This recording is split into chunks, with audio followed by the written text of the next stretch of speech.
yafqahu qawli. Amin. Okey, alhamdulillah, syukur pada Allah Subhanahu Wa Taala.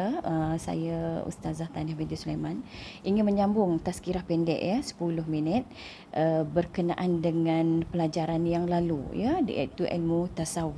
Alhamdulillah, kita melihat kepada ilmu yang berkenaan dengan akhlak ni supaya menjadi satu ilmu yang amat penting dan dia adalah satu kewajipan untuk kita pelajari.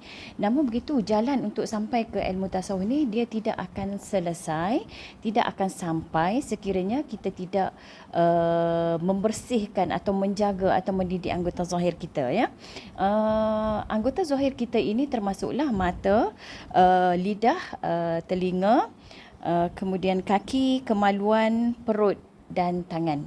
Itu 7 anggota yang menjadi satu perkara yang harus kita bersihkan dahulu, yang perlu kita jaga, yang perlu kita didik sebelum kita sampai pada didikan hati ataupun untuk menjadikan akhlak kita lebih baik, menjaga hati itu lebih baik, perlu melalui proses untuk mendidik 7 anggota ini. Dan perkara pertama yang saya akan sentuh adalah berkenaan dengan anggota zahir, yakni lidah lidah. Pelajaran yang lalu kita ada sebut dah beberapa perkara yang perlu kita hindari untuk mengelakkan lidah daripada terjerumus kepada perkara-perkara haram antaranya seperti berdusta, kemudian mengumpat dan juga melaknat dan sebagainya Jadi hari ini ada kesempatan untuk kita melihat iaitu perbuatan berdusta ni. Perbuatan berdusta ni maknanya kita kena usaha diri kita untuk terus mengelakkan diri daripada berdusta. Sebab nak sampai kepada didikan hati tu kena jaga yang ni dulu.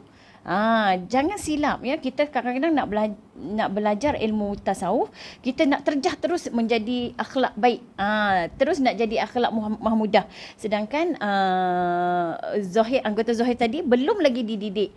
Macam mana nak jadi hati tu baik kalau kita tak didik anggota zahir? Sebab hati itu mencerminkan anggota zahir itu mencerminkan hati. Kalau buruk anggota zahir itu, buruklah hati itu. Kalau baik anggota zahir tersebut, baiklah hatinya. Sebab hati itu adalah akar dia. Dia akan menzahirkan anggota tubuh badan kita supaya sentiasa berada dalam keadaan yang terpelihara. Okey. Jadi alhamdulillah kita tengok berkenaan dengan lidah. Pertamanya bab berdusta bab berdusta ni kalau kita tengok memang perkara biasa bagi sesetengah orang. Kalau kita kata bahasa dia menipu. Dalam hidup tu dah jadi seperti mainan dan jadi seperti tabiat dia sentiasa menipu setiap masa. Ada setengah tu dia jadikan menipu itu seperti gurauan. Dia jadi menipu itu seperti satu mainan, satu perkara yang kalau tak masukkan elemen berdusta tu jadi tak best, jadi tak sedap kalau nak bercakap. Jadi sedar tak bahawa perbuatan berdusta ketika bercakap, ketika sama ada tak sengaja, apatah lagi sengaja, sangat-sangat memberi kesan buruk kepada diri seseorang hamba itu, termasuklah hati dia sendiri. Okey. Jadi bila kita tengok kan bab berdusta ni, susah kita nak jumpa orang yang tak pernah berbohong, tidak pernah berdusta. Namun apabila ada ilmu, apabila ada kesedaran dan dia tahu bahawa itu satu dosa yang sangat besar pada dirinya, maka dia boleh elakkan diri daripada berdusta. Kalau tidak, kita daripada kecil kita ajar dan kita didik, apatah lagi ibu didik anak supaya berdusta, ayah didik anak supaya berdusta. Berdusta kepada siapa? Berbohong kepada siapa? Pada guru, pada kawan-kawan, pada jiran dan sebagainya. Sampai menjadi darah daging. Sampai jadi darah daging dusta tersebut Kalau kita tengok kan, Allah memang larang kita daripada berdusta dan kita hendaklah sentiasa menjaga lidah kita daripada sengaja berdusta. Sengaja berdusta, apatah lagi tidak sengaja berdusta, dia apatah lagi yang sengaja berdusta. Tidak sengaja berdusta tu macam ni, dia berseluruh sambil berdusta. Itu tak sengajalah, dia masukkan elemen berdusta tadi tu secara tidak sengaja. Apatah lagi sengaja berdusta, memang kena elakkan dan wajib elakkan, ya. Inilah perkara-perkara yang kita kadang-kadang tak ambil kisah, kita ambil sambil lewa dan tak serius apabila kita melakukan perbuatan berdusta itu secara berseluruh. Secara berseluruh, ya. Jadi sedangkan dusta itu adalah salah satu daripada dosa-dosa besar. Ya, itu dosa-dosa besar. Kita cakap bohong, ya. Kadang-kadang kita suka nak bagi hiburkan hati orang lain dengan cara berbohong, ya. Apabila kamu sudah dikenali dengan sifat berdusta tu, makanya akan jatuhlah credibility ataupun pandangan tinggi orang kepada kita sebab kita dah dicopkan sebagai orang yang suka berdusta. Ya. Jadi kena elak, wajib elak. Walau macam mana pun jangan ajar diri kita untuk berdusta. Macam mana kita nak tengok buruknya berdusta itu, kita tengok macam mana orang bohong ataupun orang berdusta melibatkan kita. Contohnya dia berdusta dan kita melihat sendiri terkena kepada diri kita, kita pun rasa macam mana? Marah tak? Marah kan, sebab dia cakap bohong, ya. Dia cakap bohong, dia tidak berkata benar. Jadi bila kita tahu, kita pun marah dia. 2-3 kali dia buat benda yang sama, kita tak nak dah, kita tak akan percaya dah kepada dia. Sebab apa? Sebab dia berbohong, sebab dia berdusta. Macam itulah orang akan merasakan apabila kita berdusta pula kepada orang lain. Kita tak akan nampak tahu kesilapan tu selagi kita tak merasai, selagi kita tak melihat orang lain. Maknanya orang lain tu, perbuatan buruk dia tu adalah satu cerminan untuk kita. Bagaimana kita benci dan kita tak suka orang berdusta, macam itulah orang tak suka kita berdusta. Kita kena tengok, ya, perbohongan yang dilakukan oleh orang lain terhadap diri kita tu. Jadi sebenarnya kita tidak akan tahu tentang keburukan atau aib kita melalui diri kita, tapi kita kena lihat melalui diri orang lain. Jadi jangan main-main, ya.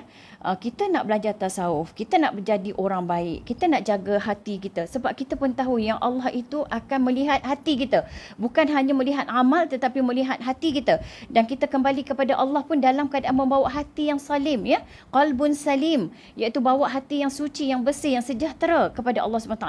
Macam mana kita nak bawa balik hati kita tapi kalau anggota zahir kita belum terdidik?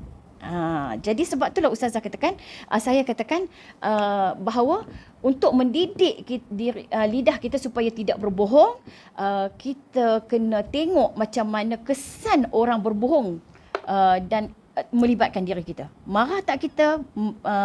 Sakit hati tak kita? Frust tak kita? Bila orang bohong kita, frust tak? Contoh kita buat rumah. Dia kata, okey, rumah ni siap dalam hujung tahun ni, dia kata. Kita pun yakin dia kata siap hujung tahun. Tapi dia tak serius tau. Kita tengok-tengok tak jalan lagi kerja. Ni melibatkan diri kita lah. Marah tak? Kita terpaksa menyewa kat tempat lain sebab rumah kita tak siap-siap lagi. Jadi dia janji daripada hujung tahun tak siap-siap. Lepas tu dia kata extend lagi, ya, lagi 3 bulan. Extend lagi 3 bulan. Tanya lagi, mesti siap dalam hujung bulan ni. Kita pun tunggulah sampai hujung bulan, tak siap juga. Marah tak kita? Marah kan? Itulah, benci tak? Benci kan? Sakit hati tak? Sakit hati kan?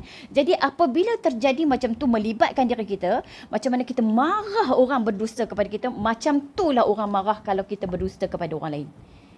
Buruk tak buruk? Memang buruk perangainya. Jadi sebagai kesimpulannya di sini, untuk kita mendidik hati kita, sangat penting mendidik hati kerana hati inilah yang akan kembali kepada Allah Subhanahu Taala. Namun bagaimana cara kita nak mendidik hati kita selagi kita tak didik anggota zahir kita, yakni lidah, iaitu perkara pertama adalah berdusta. Jadi insya-Allah kita cuba diri kita, cuba sungguh-sungguh supaya kita tidak melakukan pendustaan demi pendustaan sehingga menjadi darah daging dalam diri kita. Kalau kita dah janji bulan depan, Jangan menunda-nunda lagi. Berapa kali kita nak janji? Berapa kali kita nak berdusta? Okey. Kalau kita tengok daripada perbuatan buruk akibat lidah, yang kedua iaitu mungkir janji, nanti ustazah akan bincangkan perbincangan ini pada siri yang akan datang. Okey, kita akan bincangkan bagaimana buruknya orang mungkir janji. Okey. Kadang-kadang kita suka sangat berjanji sampai kesudah tak betul pun apa yang kita cakap.